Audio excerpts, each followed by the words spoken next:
이제 하나님 앞에 예배를 모신 여러분에게 오늘 말씀을 통해서 그리스도의 은혜와 평강을 충만히 누릴 수 있기를 축복합니다.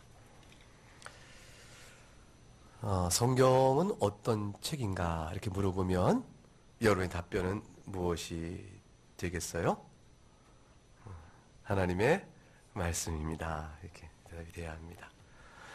아이들의 설교 속에서 이미 결론이 난 거죠. 자, 성경은 어떤 책이죠? 하나님의 말씀입니다. 그러니까 성경은 이제 하나님께서 자신을 나타내 보이시고 우리가 알기를 원하시는 하나님의 교훈, 뜻, 그런 것들을 나타내 보이신 일이 있는데 그것을 가리켜서 우리가 계시라고 그래요. 하나님께서 특별히 구원과 관련해서 이 창조 때 나타내 보이신 계시 말고 하나님의 백성을 불러 모으시기 위해서 나타내 보이신 계시를 특별 계시라고 그러는데 그 특별 계시 속에 하나님의 원하시는 바가 뭐고 하나님은 우리가 어떻게 행하기를 원하고 또 하나님 자신은 누구신지를 낱낱이 잘 드러내 보이세요. 그것을 말씀으로도 나타내 보이시고요.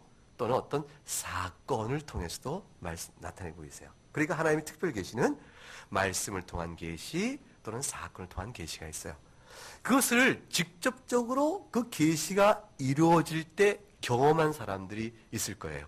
그런데 그 경험치 못한 우리들은 어떻게 특별 계시를 아냐 말이에요. 하나님께서 자신을 나타내 보이셨던 모든 일들을 그것들을 우리가 잘 알 수 있도록 하기 위해서 기록하게 하셨어요. 그 기록한 것이 바로 뭐냐면 성경입니다. 그 성경은 모든 특별 계시를 다 담고 있지는 않아요. 그거 어떻게 알아요? 성경 외에도 또 특별시에 있었으나 기록되지 않고 역사 속에 잊혀지고 있는 것이죠. 그건 다 그때 경험한 사람들이 기억을 전수해주고 알려주긴 했지만 그러나 결국은 사라져버리고 변질돼버리고 그렇게 돼요. 더해지고 빼지고 막 그렇게 되어져요. 그런데 우리에게 정해진 성경 말씀 그것만이 우리에게 특별 계시로 현재 남아있어요. 요한복음 21장에 가게 되면 25절에 들으세요. 예수께서 행하신 일이 이 외에도 많으니 만일 낱낱이 기록한다면 이 세상이라도 이 기록된 책을 두기에 부족할 줄 아노라 그랬어요. 그러니까 특별 계시는 성경의 내용보다 훨씬 더 많았다는 것을 알 수가 있습니다.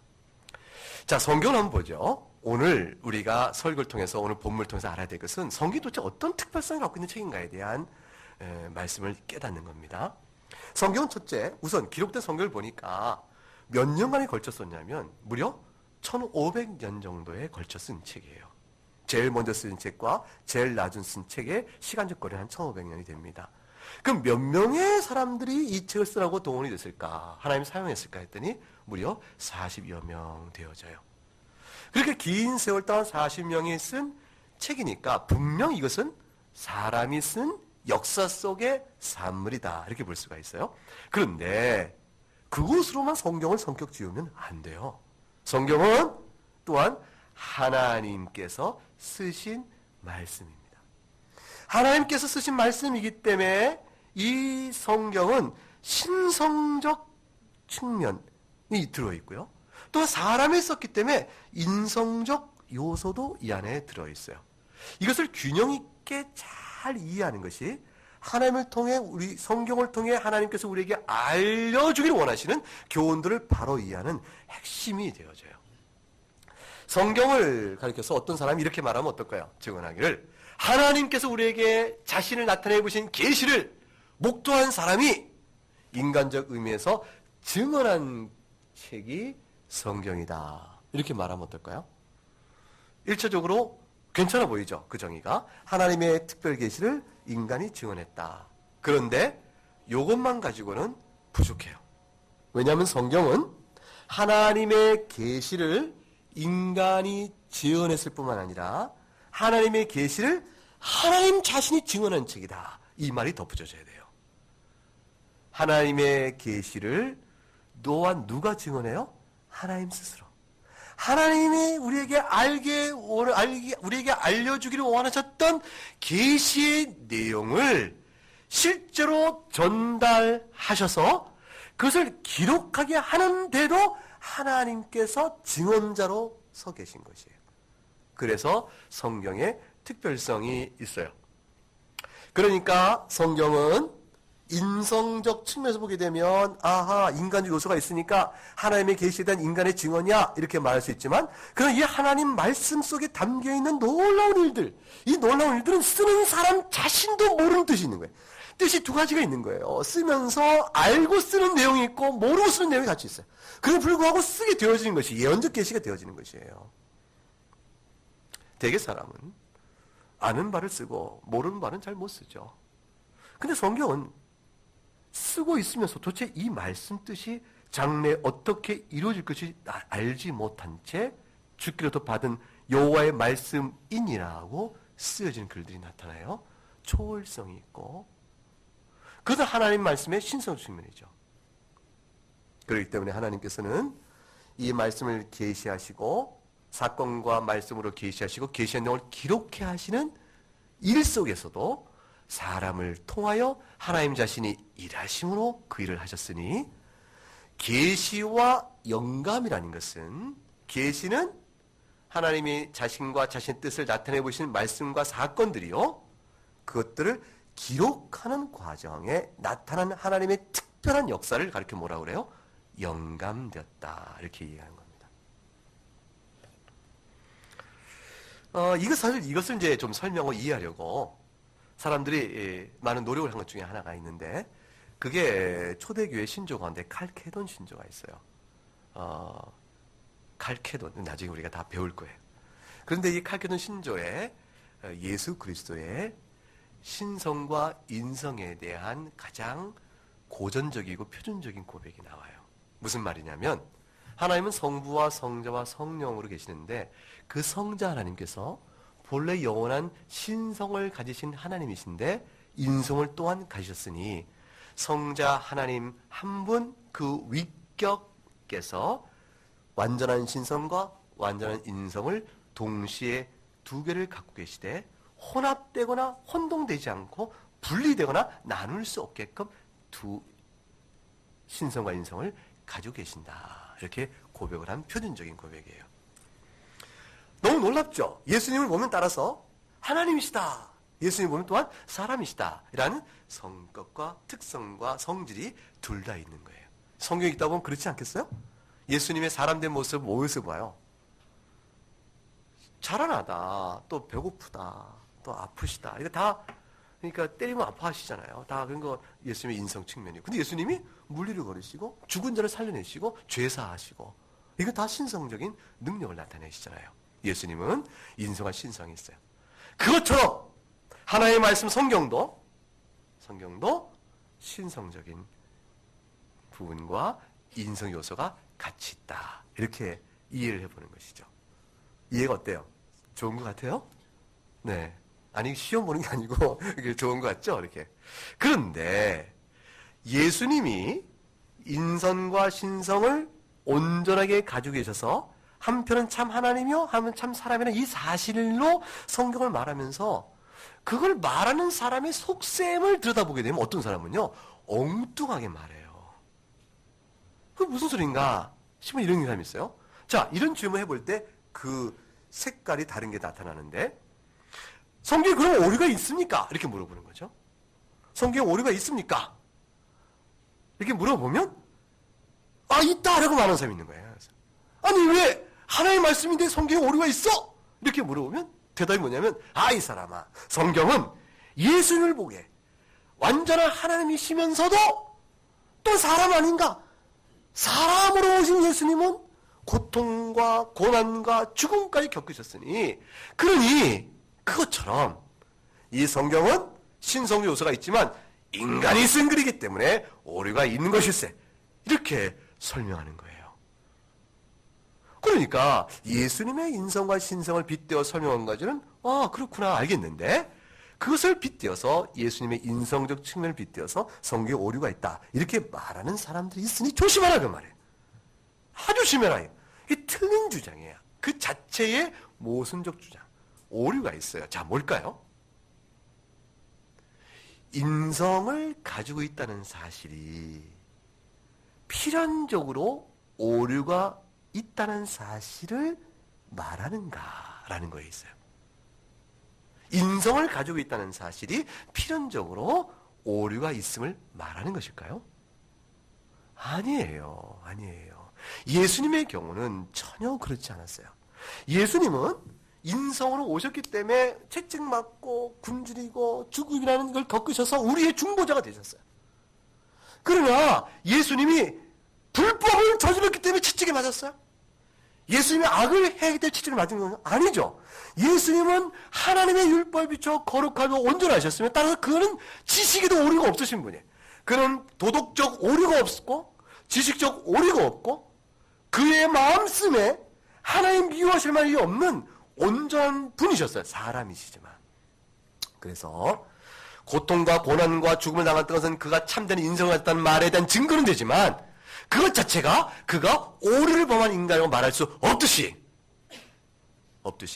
성경이 인성적 요소가 있다 하여 그것처럼 오류가 있다고 말할 수 없는 겁니다. 히브리서 4장 15절을 가게 되면 열어보실래요? 히브리서 4장 15절 말씀.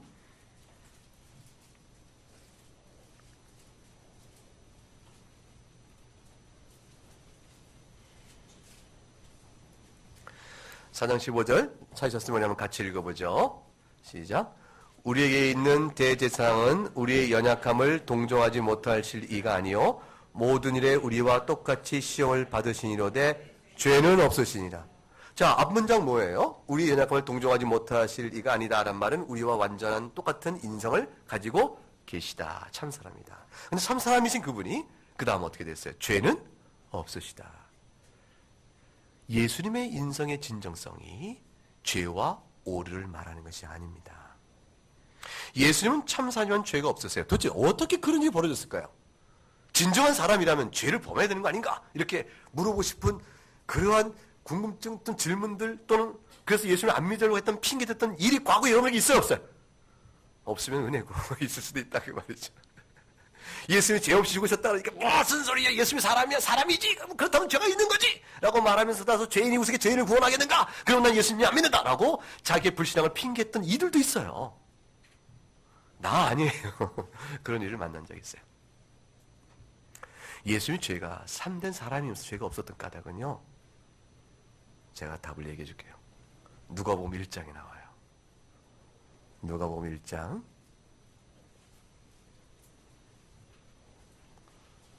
35절을 볼까요? 누가복음 1장 35절 말씀. 맥주인 성경을 늘 읽으면 성경 찾기가 빠를 것이고 성경을 일주일에 한 번씩 예배 때 찾는데 굉장히 더딜 거예요. 누가복음 1장 35절 시작.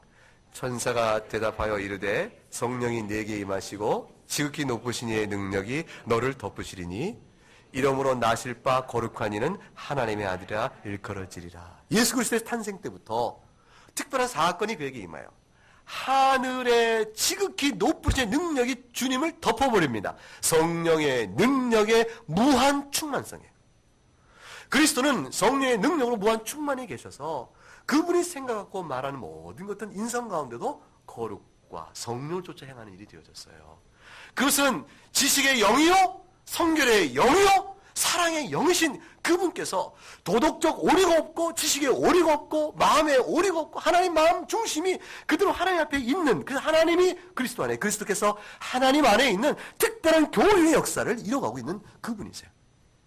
그분은 율법에 흠이 없는 분으로 사시는 겁니다.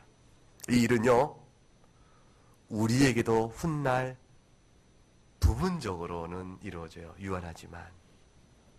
여러분, 우리가 마지막 날에 주께 제하시고 오셔서 새하늘과 새 땅이 이루어지고 새 예루살렘을 이렇게 이루셨을 때 여러분 새 예루살렘에 들어가요? 못 들어가요? 안 들어갈 거예요? 들어갈 거예요?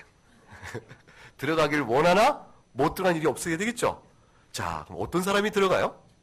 1. 회개치 않고 죄 중에 거하며 하나님을 부인한 자, 예수님을 안 믿은 자, 이런 자가 들어갑니까? 아니죠. 여러분은 어떤 분이죠? 이 모든 사실에 반대죠. 계시록 볼까요? 맨 성경 뒤에 요한계시록 21장을 보겠습니다. 요한계시록 21장 26절과 27절 들어간 사람과 못 들어간 사람이 나와 있어요. 아니 성경 맨 마지막 책도 이렇게 오래 걸려요. 되게. 자, 읽어봅니다. 시작. 사람들이 망구의 영광과 종기를 가지고 그리로 들어가겠고 무엇이든지 속된 것이나 가증한 일 또는 거짓말한 자는 결코 그리로 들어가지 못하되 오직 어린 양의 생명책에 기록된 자들만 들어가리라. 앞에 보면 못 들어갈 것 같죠? 속된 것, 가증한 일 또는 거짓말하는 자는 못 들어간다. 어머, 난 못 들어가겠네. 근데 그 다음 보니까 어때요? 어린 양의 생명책에 기록된 자는 들어간다. 어머, 나는 그럼 생명책에 기록돼 있나 걱정되죠. 그래서 그 다음에 계속 22장을 볼까요? 22장 13절하고 15절 말씀. 여러분 성경책 늦게 쳐도 괜찮아요. 그냥 찾다가 목사님 눈치 보여서 아무데나 펴놓고 가만히 있지 마시고 괜찮아요? 높아신이 들었어요. 13절과 15절 시작. 나는 알파와 오메가여 처음과 마지막이요 시작과 마침이라. 자기 두루마기를 빠는 자들은 복이 있나니 이는 그들이 생명나무에 나아가며 문을 통하여 성에 들어갈 권세를 받으려 함이로다. 개들과 점술가들과 음행하는 자들과 살인자들과 우상숭배자들과 및 거짓말을 좋아하며 지어내는 자는 다 성 밖에 있으리라. 이 아래쪽에 있는 것, 개들로부터 시작해서 하나님 미워하신 자들이죠. 하나님 참 거짓말을 미워하세요. 십계명 가운데도 있고 꼭 여기 넣으신 거 보면 거짓말 참 미워한다 할 수 있어요. 이런 사람들은 다 성 밖에 못 들어가는데 어떤 사람이 들어갑니까? 자기 두루마기를 빠는 자라서요. 자기 두루마기를 빤다는 건 뭐냐면 예수 그리스도의 보혈로 정결함을 입어 회개하며 하나님의 뜻대로 살고자 하는 주의 백성들을 가리키는 거예요. 자기 두루마리가 예수 그리스도의 피에 적신 자들, 피에 적신 옷이 꺼냈는데 빨간 옷이 아니고 흰 옷이에요. 그리스도의 보혈로 정결케 된 사실을 표현하죠.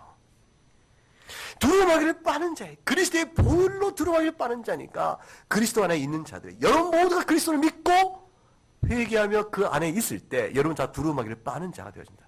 그런 자들은 다음 어떻게 됩니까? 하나님 나라에 들어간다. 그러면 뭐예요?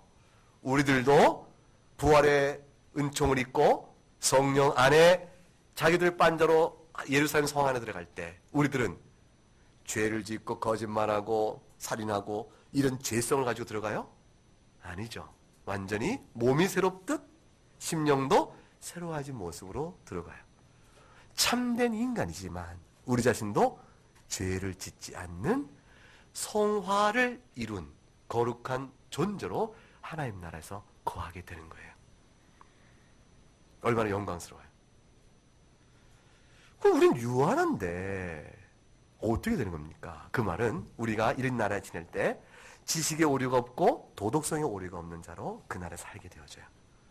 지식에 오류가 없으니까 상대가 아는 건 나도 다 알고 모든 재상의 지식을 내가 다 안다 이런 뜻은 아니에요. 지식에 오류라는 것은 모든 지식을 갖는 뜻이 아니에요. 가진 지식에 제한은 있지만 오류는 없다는 것을 의미해요. 아이들에게 설교를 해요. 아이들이 알고 있는 지식이 오류가 없을 수 있어요. 그러나 그 지식이 제한은 되잖아요. 아이가 시험을 봐요. 100점 맞을 수 있어요. 그러나 그 아이 지식이 제한이 없는 것은 아니죠. 유한한 우리들은 새 예루살렘에서 제한된 가운데 있는 그 지식의 제한과 모든 일에 유한한 존재에서 일정한 제한을 받지만 무한하신 하나님의 영광과 부유함과 그 충만함 속에서 그걸 찬양하면서 알아가는 일에 허걱대면서 기쁨을 살아가는 거예요. 너무 맛있는 시원한 물이 앞에 열려있는 거예요. 마실 때마다 시원해. 지금 우리는 갈증 나서 한 두 잔 마시면 더 주면 어떻게 돼요? 이제 사랑이 아니죠. 그만 줘. 됐어. 세 잔, 네 잔 주면 그다음부터는 형벌이고 고통이 되잖아요. 하나님의 영광의 아름다움과 충만한 기쁨을 들어 마시는 것은요. 아무리 마셔도 질리거나 제한이 없어요. 계속 그걸 마셔가는 거예요. 하나님의 무한한 지식과 영광을 알아가는 기쁨이 그날에 우리에게 주어진 기쁨이에요. 유한한 존재가 무한한 하나님의 영광을 알아가는 지식의 충만성, 그를 계속 누려간다. 그것이 우리에게 주어진 약속이에요. 깨끗하고 순결한 상태 속에서. 그래서 예수님은 요컨대 뭐예요? 인성이 있지만 죄가 있으시다 없으시다? 없다. 그럼 성경은 어떠냐? 성경도 같은 원리라. 성경도 하나님의 계시를 누가 증언한다고요? 하나님이 또한 증언하시는 영감된 책이라는 사실을 기억해야 돼요. 자, 하나님의 계시를 사람이 또한 쓴 책입니다라고 말할 때 사람이 쓴 책이라는 말의 뜻이 어때요? 오늘 강의 듣는 것 같죠? 설교도 강의 같아요. 자, 이게 하나님의 말씀을 쓴다는 것이 임의로 아무거나 쓴다는 뜻이 아니에요. 성경의 저자들은 하나님 앞에서 주께로부터 받은 깨달음과 주께로 받은 그리스도의 복음과 목격하고 안바요 주님께 배운 바요. 그리스도께서 부활할 40일 동안 제자들을 통하여 가르치신 모든 내용, 하나님 나라에 가르친 모든 내용도 구체적으로 뭔지 우리는 몰라요.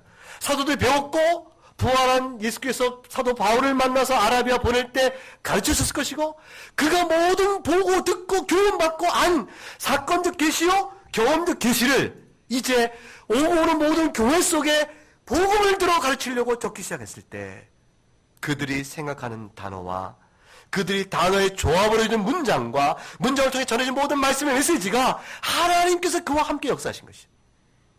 그로 하여금 그의 모든 인격적 요소를 사용하여 그가 아는 지식의 범위 내에서 그가 아는 경험의 범위 내에서 그가 아는 단어의 수준에서 그가 생각한 직업과 또는 문장적 특성을 통하여 그대로 쓰게 하셨지만 결과물은 주께서 원하신 바에 그 단어요, 주께서 원하게 하신 그 문장이요, 주께서 원하신 바에 그 성경의 완성체를 내놓도록 하신 거예요. 그게 바로 디모데 3장 16절에 자, 모든 성경은 그 다음 뭐라고 되어 있죠? 하나님의 감동으로 된 것으로 라는 말씀에 담겨있는 뜻이에요. 하나님의 감동으로 된 것이라는 것은 그 말 자체가 뭐라고 했죠? 감동으로 된 말이 무슨 말이라고 했죠? 아까 아이들 설교할 때 하나님이 호흡을 불어넣으신 것이라 했어요. 하나님이 숨을 불어넣으셨다. 우리의 인격적 경로를 그대로 통하여 쓰심으로 한편은 사람의 글인데 그러나 인격 경로를 통하여 그대로 역사심으로 하나님의 온전한 결과물을 내신 겁니다. 그러면 여기서 모든 성경은 어떤 책이에요? 구약이다, 신약이다. 신구약 다다. 디모데에게 사도 바울이 편지 썼을 때 신약 성경이 우리처럼 27권이 완성된 책으로 주어졌을까요? 아직 그때는 아니었어요. 그러면 이때 모든 성경은 당연히 구약이지 않겠어요? 그럼 신약도 적용된다고 볼 수 있을까요?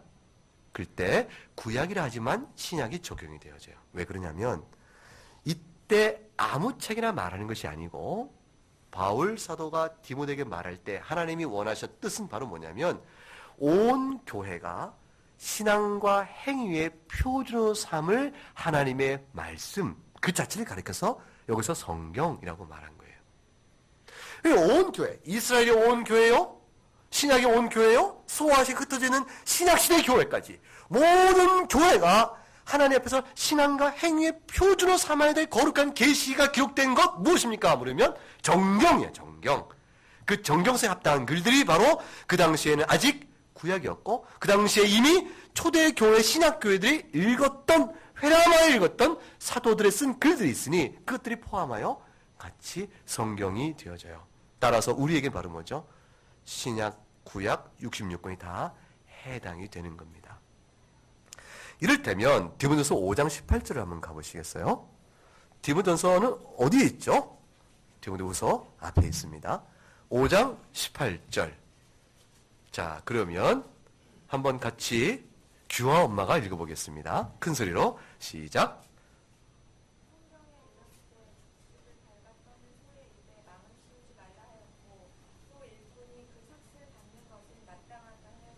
이 말씀이 어디에 일렀으되? 성경에 일렀으되. 자, 그러면 먼저 쓰였던 말 곡식을 밟아 떠는 소의 입에 망을 씌우지 말라. 이 말씀 어디 나오냐면 신명기 25장 4절에 나와요. 구약성경이에요. 자, 또 일꾼이 그 삭을 받는 게 마땅하다. 이 말씀이 어디 나와요? 누가복음에 나와요. 누가복음. 누가복음 10장 7절에 나와요. 그 집에 유하며 주는 것을 먹고 마시라. 예수님께서 제자들을 보내시면서, 사도를 보내시면서 그 집에 유하며 주는 것을 먹고 마시라. 일꾼이 그 삭을 받는 것이 마땅하니라. 그러니까 저 사도 바울은 성경이라고 말하면서 한편으로 신명기의 말씀과 한편으로 어디에 있는 말씀? 누가복음의 말씀을 병렬시키면서 성경, 하나님이 주신 교회가 지켜야 될 신앙과 행위에 표준되는 말씀이라는 권위를 그대로 인정하고 있는 것이죠. 그러므로 모든 성경이 영감됐다는 말씀은 어떤 성경이 영감됐다는 거예요? 신구약의 66권이 영감된 말씀이라 이렇게 말씀하고 있는 겁니다. 사랑하는 여러분, 속지 마세요. 이렇게 말하는 사람의 말에 속으면 안 돼요. 성경은 말이지 1500년에 걸리지 않았는가? 그렇지. 그때마다 모세가 있었을 때 신앙 공동체는 그때 감동받은 대로 하나님 이것입니다 하고 그 공동체가 가졌던 종교의식을 기록한 것이고, 다윗 시대는 다윗 시대 이스라엘이 그 하나님 예배했던 종교의식과 경험을 기록한 것이고, 이거 마태야 마태 공동체, 마태를 중심으로 모였던 사람들이 모여서 자기들 경험한 종교 경험을 기록한 것이고, 요한 공동체가 있어. 요한이 말한 것을 듣고 있던 한 무리가 있으니 나그네 복음이 있을 수 있지. 나그네 공동체가 한 거라. 이런 식으로 각각의 시대에 있던 요소의 공동체가 자기네 종교 경험을 기록한 것이라 이렇게 말하면서 그 기록한 그 종교 경험을 이제는 모두 모여서 다 우리가 읽자 하고 높이 하나님 주신 계시처럼 올려 권위를 인정한 것이다. 이렇게 주장하는 사람들이 있어요. 그 사람의 견해를 따르면 되겠어요? 안 되겠어요? 절대로 안 됩니다. 그래서 뭐와 똑같죠? 예수님께서 본래는 유대인, 우리가 똑같은 사람에 불과한데 워낙 하나님의 말씀을 잘 지키시고 워낙 하나님의 말씀 순종하기를 기원하시고 워낙 기도에 특별하신 경건에 뛰어난 분이라 우리와 같지 아니하므로 하나님이 그를 높여 신의 위치에 올리셨다. 그럼 우리를 그를 하나님으로 경배한다. 이렇게 말하는 이단과 똑같은 거예요.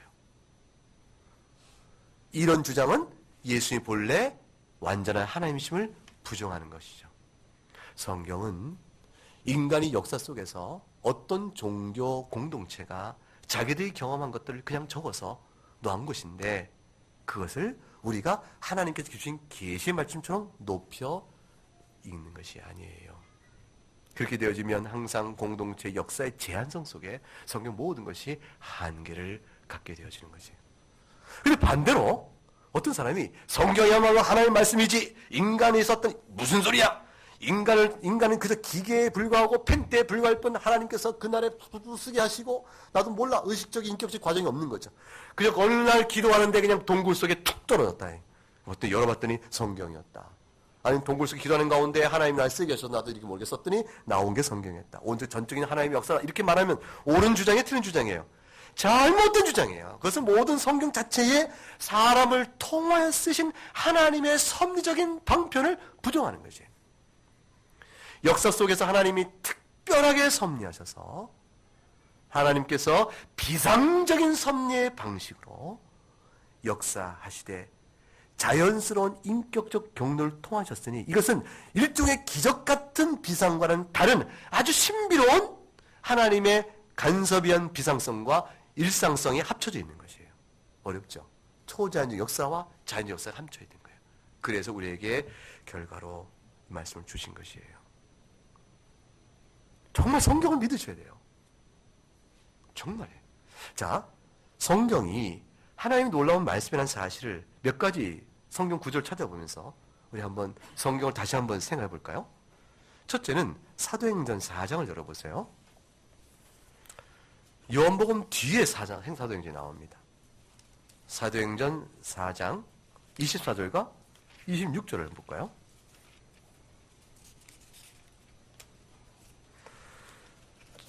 자, 찾으시면 읽어보겠습니다. 또 주의 종 우리 종 같이 읽어요. 또 예? 잘못했어요?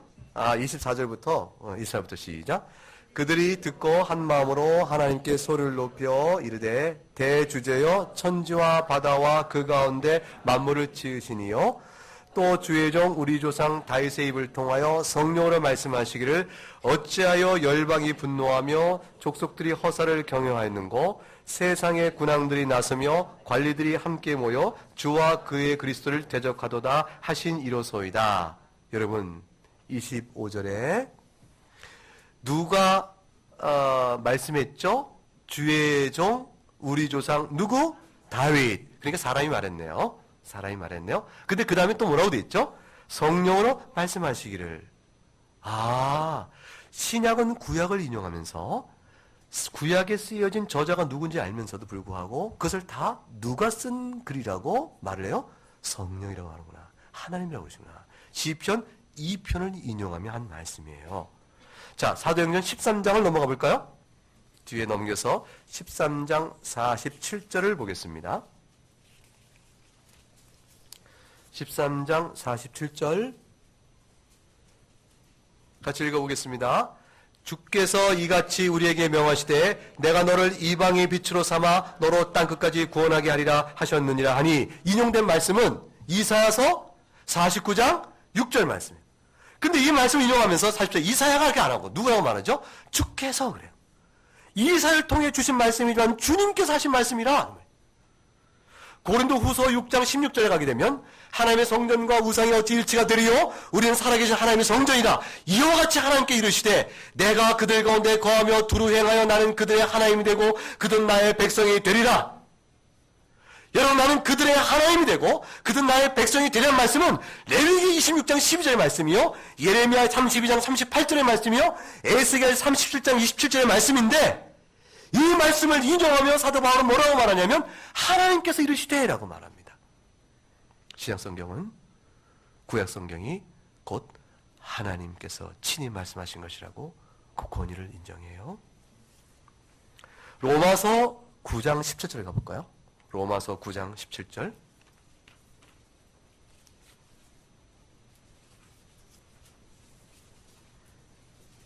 읽어보십시다. 시작. 성경이 바로에게 이르시되 내가 이 일을 위하여 너를 세웠으니 곧 너로 말미암아 내 능력을 보이고 내 이름이 온 땅에 전파되게 하려 함이라 하셨으니. 사랑하는 여러분 11절에 바로에게 내가 이 일을 위해 너를 세웠다. 즉 바로의 불순종을 통하여 하나님께서 이스라엘 사랑하시는 권능과 위엄을 나타내 보이시겠다는 뜻이에요. 자, 그 일을 누가 바로에게 말했습니까? 하나님께서 말씀하셨죠. 여호와께서 말씀하신 거예요. 그런데 성경은 지금 뭐라고 돼요? 17절에 성경이 말했다. 성경이 곧 하나님과 동등시 여기고 있는 것이죠. 갈라디아서 3장 8절에도 마찬가지예요. 갈라디아서 3장 8절에 또 하나님이 이방을 믿음으로 말미암아 의로 정하실 것을 성경이 미리 알고 먼저 아브라함에게 복음을 전하되 모든 이방인이 너로 말미암아 복을 받으려 하였느니라. 성경이 미리 알았다. 하나님 하신 말씀을. 사랑하는 여러분, 성경은 성경 스스로 하나의 말씀이라 내용을 전하고 성경 스스로 말하는 하나님이 곧 성경과 주체를 말하는 주체를 동일시 여겨요. 그 같은 사실이 성경이 오늘 본문에서도 디모데 3장 16절에 모든 성경은 하나님의 감동으로 된 것이란 말 속에 담겨 있는 것이요. 또 한 군데 볼까요? 베드로 후서 1장을 가보세요. 베드로 후서 1장 19절과 21절을 보세요. 읽어보겠습니다. 시작. 또 우리에게는 더 확실한 예언이 있어 어두운 데를 비추는 등불과 같으니 날이 새어 샛별이 너희 마음에 떠오르기까지 너희가 이것을 주의하는 것이 옳으니라. 먼저 알 것은 성경의 모든 예언은 사서로이 풀 것이 아니니 예언은 언제든지 사람의 뜻으로 낸 것이 아니요 오직 성령의 감동하심을 받은 사람들이 하나님께 말하는 것입니다. 오직 성령의 감동하심을 받았다라고 성령 스스로가 명확하게 말합니다. 이 감동하심을 받았다는 말의 뜻은요, 성령께서 이끄는 대로 따라가며 썼다 그 말이에요. 이끌림을 받았다는 뜻이에요. 디모데 후서에서는 어떻게 해요? 하나님께서 호흡을 불어넣으신 것이란 말의 뜻이고 우리말에 똑같이 감동을 보냈지만 이 베드로 후서의 말씀은 성령께서 이끄시는 대로 뜻이에요. 결국은 같은 의미가 되어져요. 사랑하는 여러분, 특징을 보세요. 19절 말씀에 또 우리에겐 더 확실한 예언이 있다. 어떤 것이죠? 성경을 뜻해요. 그런데 더 확실하다는 말은 비교급이잖아요. 무엇에 비교해서 더 확실하다는 얘기일까요? 그것이 여러분 찾았어요? 17절, 18절 읽어보세요. 시작. 지극히 큰 영광 중에서 이러한 소리가 그에게 나기를 이는 내 사랑하는 아들이요 내 기뻐하는 자라 하실 때에 그가 하나님 아버지께 존귀와 영광을 받으셨느니라. 이 소리는 우리가 그와 함께 거룩한 산에 있을 때에 하늘로부터 난 것을 들은 것이라. 무슨 사건을 지금 베드로가 회상하고 있어요? 예수님께서 변화하신 놀라운 사건이죠. 여러분 보세요. 여러분이 만약 예수님께서 변화한 사건을 베드로처럼 경험했다면 여러분 모든 죽을 때까지 무엇을 얘기하고 싶어요? 내가 주님 만났는데 주님이 그냥 태양보다 밝게 변하셨어. 여러분도 그 경험을 하기 바랍니다. 뭐 이렇게 얘기하면서 신비 체험에 대한 그 특별한 경험을 드러내며 자신에 대한 존엄과 위엄과 권위를 드러내겠죠. 예수님 봤어? 경험해봤어? 조용히 해. 내가 말이 맞아. 이렇게 얘기하면 하겠어요? 베드로는 지금 뭐라고 말하냐면 그것보다 더 확실한 게 있다는 게 뭐가? 성경 말씀이에요. 세상에 그 체험이 얼마나 놀라운 것인데 그 체험보다 더 확실하다. 더 확실하다는 말의 뜻은 뭐냐면 더 정확하며 진리를 분명하며 명료하게 전해준다. 우리의 믿음과 행위의 모든 표준은 내가 경험한 경험이 아니요 말씀이라. 여러분 그 체험이 아무리 놀라워도 모세는 출애굽의 놀라운 사건을 경험한 자요 주의 뜻에 따라 이적을 행한 자였지만 모세는 기록된 성경을 떠나지 말라고 얘기해요. 왜냐하면 경험은 변질이 돼요. 경험은 기억 속에서 희미해져요. 희미해진 만큼 경험은 그 속에 가감이 이루어져요. 그래서 내가 아무리 특별한 경험을 했어도 기억 속에 남겨있는 경험을 말할 때는 더하고 빼기가 있고 변질됨이 있고 목적에 따라 약간의 변조가 생기기 시작해요. 따라서 거짓이 들어가요. 그러므로 사도는 주께서 기록하게 하신 말씀을 벗어나지 마라. 그것이 더 확실한 예언이니라. 이것은 성령께서 우리를 기록하도록 이끄신 대로 그렇게 쓰여진 길이니 사람들이 하나님께 받아 말하는 것인즉 이거 외에 더 다른 것을 좇지 마라.